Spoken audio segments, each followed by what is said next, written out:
गगनबावडा तालुक्यातील कातळी हे गाव 10 लाखाचे मानकरी, तर पन्हाळा तालुक्यातील गोलिवडे व केखले ही 2 गावं विभागून प्रत्येकी 5 लाख रुपयांची मानकरी ठरली असून आर पाटील सुंदरगाव या पुरस्कारासाठी या गावांची निवड करण्यात आल्याची माहिती गगनबावडा गटविकास अधिकारी माधुरी परीट व पन्हाळा गटविकास अधिकारी सुभाष सावंत यांनी दिली आहे।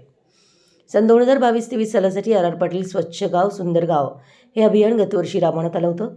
सन 2021-22 मध्ये लोकसहभागातून उपलब्ध नैसर्गिक संसाधनाचा विकास करून पर्यावरणाचा समतोल राखणं, समृद्ध ग्राम निर्माण करणं व राज्य शासनाच्या विविध योजनांचा समन्वय करणं हा या योजनेमागचा मुख्य उद्देश असून स्वच्छता व्यवस्थापन, दायित्व, अपारंपरिक ऊर्जा आणि पर्यावरण पारदर्शकता तसेच तंत्रज्ञानाचा वापर या निकषांवर 100 गुण ठेवण्यात आले होते। यामध्ये जिल्हा परिषद मुख्य कार्यकारी अधिकारी संजय सिंह चव्हाण व अतिरिक्त कार्यकारी अधिकारी अजय कुमार माने यांच्या अध्यक्षतेखाली खाते प्रमुखांचा समावेश असलेल्या 2 पथकाद्वारे जिल्हास्तरीय समितीमार्फत गावांची पाहणी करण्यात आली होती।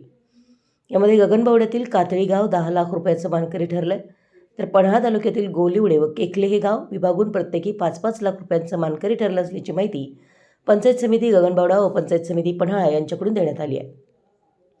मराठी एसटीसाठी पन्हाळ्यावरून किरण मस्कर।